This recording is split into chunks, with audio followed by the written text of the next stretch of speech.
காட்டு வழி பாதையில சலசலக்கும் பாவநாசினி நதி, கரடு முரடான பாதையில கடுமையான மலையேற்றம். குட்டி பக்தனுக்காக நரசிம்ம அவதாரமா நாராயணனே வந்து நின்ன பிரம்மாண்ட தூண். 9 அவதாரம் எடுத்து நல்ல மலை காட்டுக்கு தனி அடையாளமா இருக்கிற அகோபிலம். நவ நரசிம்மர்களை தரிசனம் பண்றதுக்கு வழி சொன்னா யாருதான் போயிட்டு வர மாட்டாங்க. இதோ இப்போ இந்த வீடியோல நாங்க உங்களுக்கு வழி சொல்றோம். கிளம்புறதுக்கு நீங்க ரெடியா?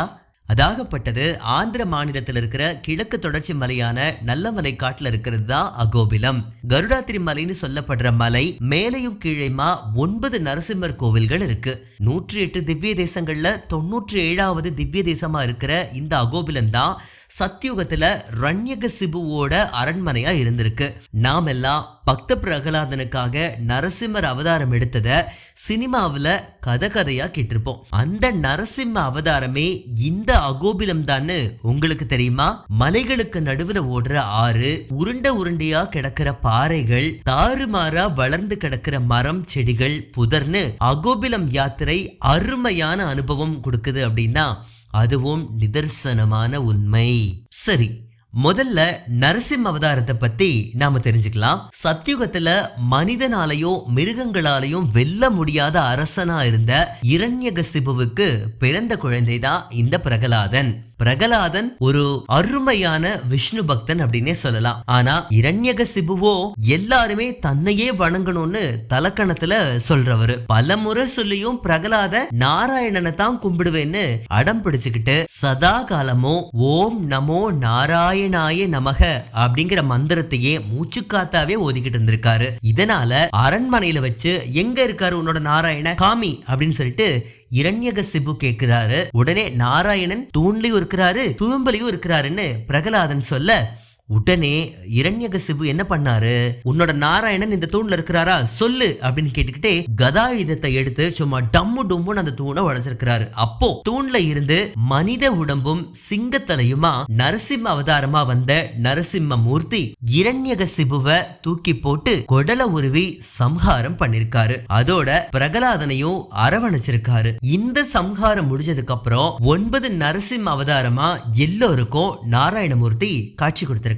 இப்படி இரண்யகசிபுவை சம்ஹாரம் பண்ணின இடம்தான் இந்த அகோபிலம். இயற்கை, புராணம், வரலாறுன்னு எல்லாமே இருக்கக்கூடிய இடமா இந்த அகோபிலம் திகழ்ந்துட்டு இருக்கு. இப்படிப்பட்ட அகோபிலம் நவ நரசிம்மர் கோவில்களை தரிசனம் பண்றது நவ கிரகங்களையும் தரிசனம் பண்ண பலன் கிடைக்கும்னு எல்லாராலையும் நம்பப்படுது. இந்த கோவில்களுக்கு போகணும்னா தமிழ்நாட்டில இருந்து ட்ரெயின் அப்புறம் பஸ் இது மாதிரி வாகனங்கள்ல பயணம் பண்ணலாம். அதாகப்பட்டது இந்த அகோபிலத்துக்கு பக்கத்துல இருக்கிற ரயில்வே ஸ்டேஷன் பார்த்தா ஆந்திர மாநிலத்தின் கடப்பா ரயில்வே ஸ்டேஷன் தான். இந்த கடப்பா ரயில்வே ஸ்டேஷனுக்கு சென்னை, மதுரை, கோவைன்னு தமிழ்நாட்டோட 4 திசைகள்ல இருந்தும் ட்ரெயின்கள் இருக்கு. கடப்பால இறங்கினா ரயில்வே ஸ்டேஷன்லயே ஏசி ரெஸ்டிங் ரூம் இருக்கு. அதுல ரெஃப்ரெஷன் நம்ம பண்ணிக்கலாம். இல்லைன்னா வெளியில ஒரு 20 ரூபாய் கொடுத்தீங்கன்னா போதும், ஆட்டோல கடப்பா பஸ் ஸ்டாண்டு கொண்டு போய் விட்டுருவாங்க. அங்க நிறைய லாட்ஜஸ் இருக்கு, ரூம் போட்டு ரெஃப்ரெஷ் பண்ணிக்கலாம். அதெல்லாம் எனக்கு வேண்டாம், அகோபிலம் போய் பார்த்துக்கலாம் அப்படின்னு சொன்னாலும் அது உங்க இஷ்டம் தான், நோ ப்ராப்ளம், ஓகே. கடப்பாவில இருந்து அகோபிலத்துக்கு 2 பஸ் மாற வேண்டி வருது. கடப்பாவில இருந்து அல்லக்கட்டா அப்படிங்கிற ஊருக்கு பஸ் கிடைக்குது. 88 கிலோமீட்டர் தூரத்தை கிட்டத்தட்ட 3 மணி நேரம் ஓட்டுறாங்க. எக்ஸ்பிரஸ் பஸ்ன்னு சொன்னாங்க. நல்லா புஷ்பேக் சீட் எல்லாம் போட்டு செம்ம சூப்பரா ஜம்முன்னு இருக்கு. ஒரு ஆளுக்கு 160 ரூபாய் கட்டணம் வசூலிக்கிறாங்க. அப்படியே அரை தூக்கத்துல அல்லக்கட்ட அப்படிங்கிற அந்த இடத்துக்கு இறங்கி அகோபிலம் பஸ்ன்னு கேட்டாலே அங்க சொல்றாங்க அதுல நம்ம ஏறிக்கணும். அகோபிலம் மலை அடிவாரத்துக்கு 20 கிலோமீட்டர் அப்பர் அகோபிலம் வரைக்கும் போக அங்கிருந்து கிட்டத்தட்ட 8 கிலோமீட்டர் தூரம் தான். இதுக்கு 30 ரூபாய் பஸ் ஃபேர் வாங்குறாங்க. 1 மணி நேரம் பழைய டப்பா பஸ்ல சும்மா அலுங்கி குலுங்கி அப்படிக்கா இப்படிக்கா மலையில ஏறி இறங்கி வந்தோம் அப்படின்னா அகோபிலத்துக்கு கொண்டு போய் விடுறாங்க. இந்த ஊர் டிரைவர் எல்லாம் பாருங்க, ஸ்பீடு பிரேக்க மதிக்கிறதே கிடையாது. அப்படியே அந்த லாரியில கல்லு மண்ணு வச்சுட்டு நம்ம ஊரு லாரி டிரைவர்ஸ் பஸ் டிரைவர்ஸ் எல்லாம் ஓட்டுவாங்க பாருங்க, அந்த மாதிரி சும்மா தட்ட தட்ட தட்ட தட்டன்னு அடிச்சு தூக்கிட்டு போயிட்டே இருக்காங்க. சரி, அப்பர் அகோபிலம் இறங்கியாச்சா, கீழேயே கட்டண கழிப்பறை இருக்கு. குளிக்காம வந்தவங்க அங்கேயே குளிச்சுக்கலாம். இல்ல எனக்கு அதெல்லாம் பிடிக்கல அப்படின்னு சொன்னீங்கன்னா அங்க இருந்து ஒரு 100 மீட்டர் தூரம் நடந்து ஒரு 75 படி ஏறினீங்கன்னா அகோபிலம் மெயின் கோவில் பக்கவாட்டுல பாவநாசினி அப்படிங்கிற ஒரு புண்ணிய நதி ஓடுது. அங்க நீங்க சந்தோஷமா ஜாலியா குளிச்சுக்கலாம். என்ன நான் சொல்றது. சரி, அடுத்தபடியா வெயில் காலத்துல இந்த ஆத்துல தண்ணி ரொம்ப கம்மியா வரும், அதையும் நீங்க கவனிச்சுக்கோங்க. நல்லா ரெஃப்ரெஷ் ஆகிட்டு அகோபிலம் மெயின் கோவிலுக்கு உள்ள போலான்னு கிளம்புனா கருங்கல் கட்டிடம் பார்க்க அத்தனை பிரம்மாண்டமா அம்சமா இருக்கு. கருவறை ஒரே ஒரு குகை தான். இந்த குகையை சுத்திலோ இந்த கோவில கட்டியிருக்காங்க. கிருஷ்ணதேவராயர் காலத்துல கட்டியிருக்கிறாங்க. அதையும் நீங்க நல்லா நோட் பண்ணிக்கோங்க. இரண்யகசிபுவை வதம் பண்ணதுக்கு அப்புறம் நரசிம்மர் இங்கதான் எல்லாருக்கும் காட்சி கொடுத்திருக்கிறாரு. அகோபில நரசிம்மர் அருள் பாலிக்கிறாரு. பக்கத்திலேயே லக்ஷ்மி சமேதரா உற்சவர் இருக்காரு. ஆனந்தமா தரிசனம் பண்ணிக்கலாம். சீதையை தேடி வந்தப்போ ராமர் தரிசனம் பண்ண இடம் இது அப்படின்னு வரலாறுகள் சொல்லுது. கற்பூர தீர்த்தமும் துளசியும் தராங்க. நல்லபடியா கும்பிட்டுட்டு அப்படியே நம்ம வந்தோம்னா மகாலட்சுமி சந்நிதி. ஒவ்வொன்னா நம்ம அழகா தரிசனம் பண்ணிட்டு நிதானமா வந்து சேரலாம். கோவில் கட்டுமானத்துல எக்கச்சக்கமான சிற்பங்கள் இருக்கு. அதையும் நம்ம பொறுமையா பார்க்கலாம். இந்த கோவில் மலை பயணத்தோட ஆரம்பத்துல இருக்கிறதுனால ஈஸியா வர முடியும். சாமி கும்பிட்டுட்டு ஒரு 40 படி இறங்கி வந்தோம்னா அகோபில மடம், பிராமண மடம், லக்ஷ்மி நாராயண மடம்னு 3 மடங்கள்ல அன்னதானம் கொடுக்கறாங்க. பச்சரிசி சாதம், சாம்பார், ரசம் செம்ம டேஸ்டா இருக்கும். இன்னும் கொஞ்சம் வாங்கி சாப்பிடலாம் அப்படின்ட்டு நமக்கே தோணும். நல்லா சாப்பிட்டு முடிச்சிட்டு நகர்ந்து கிளம்புறோம்னா சைட்ல வர்ற நதிக்கரை வழியா மலை மேல ஏறணும். ஆரம்பத்துல அகோபில நரசிம்மர் கோவில் பின்னாடியே வழி 2ஆ பிரியுது. ஒன்னு மேல் பக்கம், அதாவது பாவநாசினி நதிக்கு இடது பக்கம் வேதாத்திரி மலையில் இருக்கக்கூடிய ஜுவாலா நரசிம்மருக்கும், இன்னொன்னு வலது பக்கம் கருடாத்திரிக்கு பின்னாடி இருக்கிற பாவன நரசிம்மர் கோவிலுக்கும் வழி பிரியுது. ஜுவாலா நரசிம்மர் இங்கிருந்து 3 கிலோமீட்டர் தூரம் நம்ம நடக்கணும். ஆத்த கடந்து போறதுக்கு இரும்பு பாலம் போட்டிருக்காங்க. சூப்பரா இருக்கு. 2 தடவை குறுக்கே கடந்து போக வேண்டி இருக்கு. காட்டோட அந்த சத்தமும் ஆத்து தண்ணியோட அந்த சத்தமும் அப்படியே ஏதோ ஒரு இனம் புரியாத இசையை நம்ம காதுக்குள்ள கொண்டு போக ரம்யமா அந்த இயற்கையை ரசிச்சுக்கிட்டே கட்டி தழுவிக்கிட்டே நம்ம நடக்க முடியும். அப்புறம் 2023 மார்ச் மாதத்துல வெயில் ஆரம்பத்துல நம்ம போனதுனால ஆத்துல லேசா தான் தண்ணி வந்துச்சு. தண்ணி வர்ற வழியிலேயே நம்ம நடந்து போகலாம். நடக்க முடியாதவங்களுக்கு டோலி இருக்கு. அதுக்கு ஒரு ஆளுக்கு பாத்தீங்கன்னா 1-2 கிடையாது 3000 ரூபாய் வாங்குறாங்களா. தயவு செய்து தங்களின் கனிவான கவனத்திற்கு இந்த விஷயத்தை கொண்டு வர விரும்புகிறேன். சரி, அடுத்ததா கீழேயே தடியெல்லாம் விக்கிறாங்க. தேவைப்படுது அப்படின்னா நம்ம வாங்கிக்கலாம். அப்புறம் ஒரே ஒரு வழிதான் இருக்கு. காட்டுக்குள்ள போகிறதுக்கு பயப்படாம போறோம்னா கைடு தேவையில்லை. பயமா இருக்கு அப்படின்னு நீங்க நினைச்சீங்கன்னா கைடு வச்சுக்கலாம். 500 இருந்து 1000 ரூபாய் வரைக்கும் அவங்க கட்டணம் நிர்ணயிச்சு வாங்குறாங்க. கூட்டம் இல்லைனாலும் நாம நடக்க ஆரம்பிச்சோம். ஆலமரம், அத்திமரம், சைட்ல தொங்கக்கூடிய அந்த புதர், அதுக்கப்புறம் நிறைஞ்சு கிடக்கிற கல்லு, ஆத்தோரத்துல போற வழின்னு செம்மையான ஒரு அனுபவமா இருந்தது. கொஞ்சம் புதராவும் இருக்கு. இருந்தாலும் பயம் எதுவுமே நமக்கு தெரியல. நம்ம போன டைம்ல கூட்டம் இல்ல, அதையும் நீங்க கவனிச்சுக்கோங்க. 1-2 பேர் தான் அப்படி இப்படி நடந்து போயிட்டு இருந்தாங்க. 1/2 கிலோமீட்டர் தூரம் நடந்தோம்னா ஆத்தங்கரையில வராக நரசிம்மர் கோவில் இருக்கு. இத குரோட நரசிம்மர் அப்படின்னு சொல்றாங்க. மலை மேல இருக்கக்கூடிய ராகு கோவிலா இந்த கோவில் கருதப்படுது. குகையில தான் நரசிம்மர் இருக்காரு. அதை சுத்தி சின்ன கோவில் அழகா கட்டியிருக்காங்க. அந்த நரசிம்மரையும் தரிசனம் பண்ணிக்கிட்டு கொஞ்சம் தூரம் நடந்தோம்னா படிகள் தெரிய ஆரம்பிச்சது. படிகள் கொஞ்சம் செங்குத்தா அப்படி நெட்டு குத்தலா, நம்ம ஒரு பஸ்ல சொல்ல போனா நெட்டு குத்தலா ஏறிச்சு. ஆனாலும் அவ்வளவு கஷ்டமா இல்ல. குரங்குகள் சுத்தி சுத்தி நம்மள நோட்டம் போட்டுக்கிட்டே வருது. என்ன நமக்கு வால் இருக்கு, இனி உங்களுக்கு எல்லாம் வால் இல்ல போல அப்படின்ட்டு அது என்னமோ நம்மள நக்கலா பாக்குற மாதிரி தான் பார்த்துட்டு போகுது. மரங்களும் புதர் செடியெல்லாம் நிறைய இருந்ததுனால வெயில் நமக்கு தெரியல. லேசான அந்த இளம் சாரலோட கலந்த சில் காத்து அப்படியே வந்துச்சு. அப்படியே தசு புசுன்னு நடந்து போக ஆரம்பிச்சா உக்ர ஸ்தம்பம் தெரியுது. இந்த ஸ்தம்பம் தான் நரசிம்மர் அவதாரம் வெளிப்பட்ட தூண். 100 அடி உயரத்துக்கு மேல இருக்கும். ஒரே கல்லா இருக்கிற இந்த தூண் மேல ஏறி தரிசனம் பண்றதுக்கு வழி இருக்கு. டைம் ஆனதுனால நம்ம மேல ஏறல, நேரடியா ஜுவாலா நரசிம்மரை பார்க்க போயிட்டோம். இதுதான் நரசிம்மர் வெளியே வந்து காட்சி கொடுத்த இடம். ரொம்ப உக்கிரமா இருக்காரு. இவரை கும்பிட்டாலே சகல தோஷமும் நீங்கும் அப்படிங்கிறது மக்களோட நம்பிக்கையா இருந்துட்டு இருக்கு. குறிப்பா ஜுவாலா நரசிம்மர் செவ்வாய் தோஷம் நிவர்த்தி தலம்.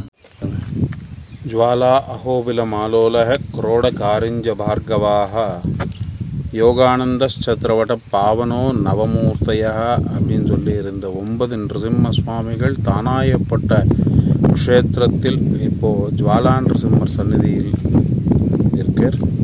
ஜுவாலா நிருசிம்ம சுவாமி ஹிரண்யகசிபனுடைய அரண்மனைக்குள்ளே இருக்கிற ஒரு தூண்லேருந்து பெருமாள் ஆவிர்பாவமாகி ஹிரண்யகசிபனுக்கு வைகுண்ட பிராப்தி அனுகிரகம் பண்ண இடம் ஜுவாலா நிருசிம்மன் அப்படின்னு சொல்லுவேன். இந்த இடத்தில் நிருசிம்ம சுவாமி 3 ரூபத்தில், ஒரு ரூபத்தில் ஸ்ரீ மகாவிஷ்ணு சேவை சாய்ப்பார், மற்ற மொத்தம் 5 விக்கிரகம் உண்டு. ஒரு விக்கிரகத்தில் ஒரு பக்கம் ஹிரண்யன், ஒரு பக்கம் பிரகலாதன் இருப்பார். அவள் 2 பேருடைய வாதோபவாதத்துக்கு அப்புறம் நடுவில் தூணில் நிருசிம்ம சுவாமிகள் ஆவிர்பாவமாகிற ஸ்வரூபத்தில் ஒரு விக்கிரகம் இருப்போம். இன்னொரு விக்கிரகம் இரண்யகசிபன் ஓடும்போது நிருசிம்மன் காலால் அப்புறம் குடிமை பிடிச்சிட்டு சரண்டர் பண்ணி வைக்கிற மாதிரி நிருசிம்மருடைய ஸ்வரூபம் உண்டு. அப்படியே இரண்யகசிபன் நிருசிம்ம சுவாமிகள் 8 திருக்கையால் சம்ஹாரம் பண்ணுற மாதிரி பெருமாளுடைய ஸ்வரூபம். பெருமாள் 2 திருக்கை வயிற்று கழுகிறது மாதிரி, இன்னும் 2 திருக்கை பெருமாள் வயிற்று கழுக்கும் போது இரண்யனுடைய தலை கால் ஆடாமல் பந்திக்கிறதுக்காக 2 திருக்கரங்கள். ஹிரண்யகசிபனுடைய குடல் மாலையாக எடுக்கிற மாதிரி பெருமாளுக்கு இன்னும் 2 திருக்கரங்கள். அப்படியே சங்கு சக்கரத்தை பிடிச்சிட்டு நிருசிம்மன் இருப்பார். அஷ்டபாகு ஜுவாலாமுக நிருசிம்மன்ன்றது திருநாமம் சுவாமிக்கு. இந்த க்ஷேத்திரத்துக்கு ரொம்ப பிரதானமான மூலமான நிருசிம்ம சுவாமிகள். இன்றைக்கும் மேலா கோபுலத்தில் பிரம்மோற்சவம் நடக்கணும்னால், பவித்ரோத்சவம் நடக்கணும்னால், நித்தியோத்சவம் நடக்கணும்னால் ஜுவாலா நிருசிம்மருடைய உற்சவமூர்த்திக்கு தான் நடக்கும். அது மாதிரி இடம். இந்த இடத்துல இங்கே பாருங்க, கருடனுடைய ரெக்கை, கருடனுடைய விங்ஸ் 2, கருடனுடைய மூக்கு. கருடன் இந்த இடத்துல தப்பம் பண்ண மாதிரி இந்த இடத்துக்கு கருடனுடைய ஸ்வரூபமே வந்தது. அதனால் கருடாத்ரியன்றது இந்த இடத்துக்கு பேரும். அப்படியே மேலே தூண் இருக்குது பாருங்க, அதுக்கு அச்சலச்சாயா அப்படின்றது பேர் உண்டு. அதில் நிருசிம்ம சுவாமிகள் அவதாரம் பண்ண இடம் அது. இங்கே ஹிரண்யகசிபன் சம்ஹாரம் பண்ண ஸ்வரூபம் அது. ஜுவாலா நிருசிம்ம சுவாமிகள் பிரதமந்து மகாஜ்வாலோ, த்விதீயம் தூக்ரகேசரி, திருத்தீயம் வஜ்ரதம்ஷ்ட்ரம்ச்ச, சதுர்த்தந்து விசாரதா அப்படின்னு சொல்லி நிருசிம்ம சுவாமிகள் அவதாரிக்கும் போது அவதாரம் பண்ண இடம், அவதார காரியம் எது இருந்ததோ அது சித்தியான இடம் கூட இதே தான். இந்த செவ்வாதோஷ நிவர்த்தி ஆகுன்றது, சத்ருவனுடைய ஜெயம் ஆகுன்றது இங்கே பக்தாளுக்கு நம்பிக்கையாக இருக்குது. என் பேர் ஃபணி ராகவா. நிம்மதியா சாமி கும்பிட்டோம். இந்த கோவில் முன்னாடியே வழியில ரத்த குண்டம் இருக்கு. நரசிம்மர் இரண்யகசிபுவை வதம் பண்ணுன அப்புறம் கை கழுவுனதுனால இந்த சுனையில ரத்த நிறத்துல தண்ணி வர்றதா சொன்னாங்க. அது பக்கத்திலேயே ஆகாய கங்கை அருவி இருந்துச்சு. நாம போனப்ப வெயில் காலம், ரொம்ப லேசா தண்ணி வந்துச்சு. அப்படியே மெதுவா இறங்கி அந்த வழியிலேயே திரும்பி வந்துட்டோம். இங்கிருந்து நம்மளோடவே இந்த கோவில பூஜை பண்ற அர்ச்சகர் ஃபணி ராகவா வந்தாரு. திரும்பி வர்ற வழியில மாலோல நரசிம்மரை பார்க்கணும் அப்படின்னு அவர்கிட்ட சொன்னோம். அதுக்கு அவர் என்ன சொன்னார்னா, திரும்புறப்போ இருக்கிற பாலத்துல மலை மேல ஏறினா அது ரொம்ப கஷ்டம், மூச்சு முட்டிக்கிட்டே தான் இருக்கும். அதனால இறங்கி வராக நரசிம்மர் கோவில் வரைக்கும் நீங்க அப்படியே நடந்து போனீங்கன்னா மாலோல நரசிம்மரை பார்க்க போலாம் அப்படின்னு சொல்லிட்டு சொன்னாரு. அப்புறம் எதிரில் இருக்கிற கருடாத்திரி மலை கருடன் வடிவத்தில் இருக்கிறத நமக்கு காமிச்சாரு. இந்த மலைப்பகுதி முழுக்க சத்யுகத்துல இரண்யகசிபுவோட அரண்மனையோட அஸ்திவார பகுதியா இருந்துச்சு. அதனாலதான் கல்லெல்லாம் சுவர் மாதிரி அடுக்கடுக்கா இருக்கிறதா அவரு நமக்கு சொன்னாரு.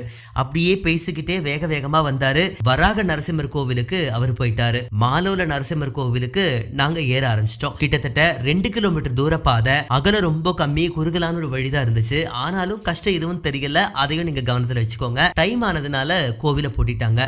நரசிம்மரோட உக்ரத்தை லக்ஷ்மி தணிச்சிட்டாங்க அப்படிங்கிற ஒரு காரணத்தினால இந்த ஸ்தலத்துல லக்ஷ்மி பிரியனா நரசிம்மர் அருள் பாலிக்கிறாரு. அதைத்தான் மாலோல நரசிம்மர் அப்படின்னு சொல்றாங்க. மாலோல நரசிம்மர் சுக்கிரன் ஸ்தலம். நல்லா நோட் பண்ணிக்கோங்க. மாலோல நரசிம்மர் அப்படிங்கிறது சுக்கிரன் ஸ்தலம். அப்படியே தரிசனம் முடிச்சுட்டு கீழே வந்தோம்னா பெத்த அகோபிலத்துக்கும் கீழே காரஞ்ச நரசிம்மர் கோவில் இருக்கு. புதுசா ரினோவேட் பண்ணிருக்காங்க. ஆஞ்சநேயருக்கு அருள் பாலித்த இடம் புங்க மரத்தடியில ஆஞ்சநேயர் இருக்காரு. நெற்றிக்கண்ணோட நரசிம்மர் இங்க அருள் பாலிக்கிறாரு. காட்டு வழிப்பாதை மிருகங்கள் எது வருமானு கேட்டப்போ என்ன தவிர ஒண்ணுமே வராது அப்படின்னு அர்ச்சகர் ஃபணி ராகவா நம்ம கிட்ட ரொம்ப ஜாலியா சொன்னாரு. மனுஷன் சூப்பரா தான் இருந்தாரு.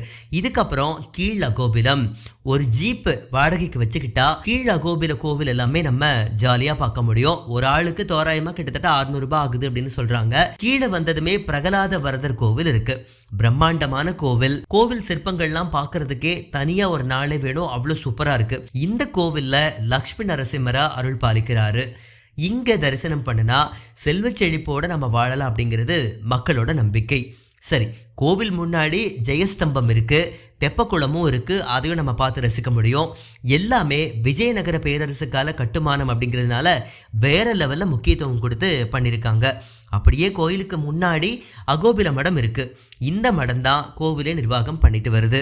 இந்த அடிவாரத்துல தங்குறதுக்கு வசதியும் இருக்கு. அடுத்ததா பார்த்தோம்னா கீழ் அகோபிலத்துல இருக்கிற பாவன நரசிம்மர் கோவிலுக்கு மெயின் அகோபில கோவில் இருந்து கருடாத்திரி மலைக்கு பின்னாடி நம்ம நடந்தும் போகலாம். இல்லைன்னா கீழே ஒரு ஜீப்பை வாடகைக்கு எடுத்துட்டா போதும். ஜீப்ல பாவன நரசிம்மர் கோவிலுக்கு 8 கிலோமீட்டர் தூரம் சும்மா லொஜக் மஜக் பஜக்குன்னு தத்தி தாவிக்கிட்டு குனிஞ்சும் குதிச்சுக்கிட்டும் நம்ம போக வேண்டியதா இருக்கும். அப்படி ஒரு பயணம்.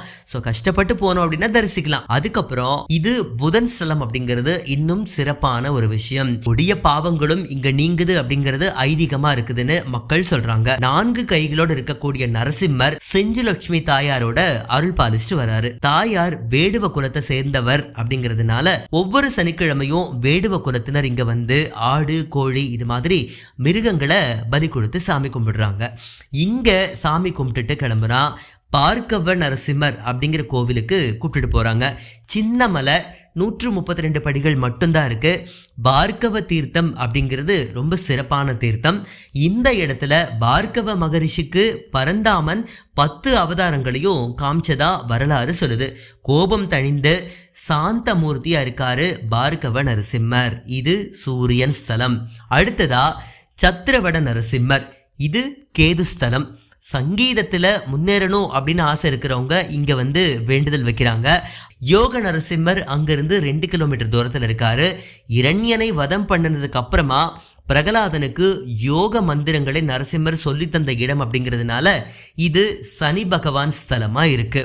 இப்படி 9 நரசிம்மர் அவதாரமும் சேர்ந்ததுதான் 97வது திவ்ய தேசமான அகோபிலம். திருமங்கையாழ்வார் தெய்வங்களால தரிசிக்க முடிந்த அகோபிலம்னு சொல்லியிருக்கிறாருன்னா அது எவ்வளவு பெருமையான விஷயம்னு நீங்களே பார்த்துக்கோங்களேன். எல்லா தோஷங்களையும் நீக்கக்கூடிய புண்ணிய ஸ்தலம் இது. நவகிரக ஸ்தலமா இருக்கிறதோட சகல தோஷங்களும் நீக்கக்கூடிய இடமா இருக்கிறதுனால இந்தியா முழுக்க இருந்தும் ஏராளமான பக்தர்கள் இந்த திருக்கோவிலுக்கு வந்துட்டு போறாங்க. இந்த 9 கோவிலையும் பார்த்து சாமி கும்பிடுறதுக்கு ஒரு நாள் கட்டாயம் போதாது. ஏன்னா மேல் அகோபில கோவில் எல்லாம் சாயங்காலம் 4 மணிக்கு நட சாத்திடுறாங்க. கீழ அகோபில கோவில் 5 மணிக்கு மூடிடுறாங்க. அதனால 1.5 நாள் இருந்துச்சு அப்படின்னா அழகா இந்த கோவில்களை சுத்தி பார்க்கலாம். சின்ன வயசுக்காரங்க அதிகாலையிலேயே மலை ஏற கிளம்புனாங்கன்னா ஒரே நாள்ல வேகமா 9 கோவிலையும் பாத்திர முடியும். அதை நம்ம நடக்கிற அந்த வேகத்தை பொறுத்து தான் இதெல்லாமே சாத்தியப்படும். ஆனாலும் 2 நாள் இருந்துச்சு அப்படின்னா ரொம்ப சூப்பரா இருக்கும். 6 அமர நிதானமா எல்லா பகவான்களையும் தரிசனம் பண்ணிட்டு வர முடியும். அப்புறம் இங்கிருந்து 65 கிலோமீட்டர் தூரத்துல நந்தியால் இருக்கு. அங்கேயும் 9 நந்தி கோவில்கள் இருக்கு. அதே மாதிரி நந்தியால இருந்து 160 கிலோமீட்டர் தூரத்துல ஜோதிர்லிங்கமா இருக்கக்கூடிய ஸ்ரீசைலம் கோவில் இருக்கு. 2 நாள்ல அகோபிலம், 1 நாள் நந்தியால், 1 நாள் ஸ்ரீசைலம்னு கிட்டத்தட்ட 4 நாட்கள் இருந்துச்சுன்னா இந்த 3 இடங்களையும் சந்தோஷமா சுத்தி பார்த்துட்டு வரலாம். லீவ் இல்லைன்னா ஒவ்வொன்றுத்துக்கும் நம்ம தனியா போயிட்டு வரலாம். இது நம்மளுடைய இந்த கால சூழ்நிலைக்கு ஏற்ற மாதிரி பிளான மாத்தி போட்டுக்கலாம். நீங்க கிளம்புறதுக்கு ரெடி ஆயிருங்க. எப்படி போகணும்னு உங்களுக்கு ஏதாவது சந்தேகம் இருந்துச்சுன்னா கொஞ்சம் கூட கூச்சப்படாதீங்க. நம்மளோட அடுத்த வீடியோவை நீங்க பாருங்க. கட்டாயம் உங்களுக்கான விவரங்கள் கிடைக்க பெறுவீர்கள். நந்தியால், ஸ்ரீசைலம், ஜோதிர்லிங்க தரிசனம்னு வரிசையா சும்மா லைன் கட்டி வந்துகிட்டே இருக்கு. பாக்குறதுக்கு நீங்க ரெடியா இருங்க. ஓகேவா? மறுபடியும் வேற ஒரு கண்டென்ட்ல சந்திக்க வரே. ஆர்ஜே பந்தா பரணி வட்டா.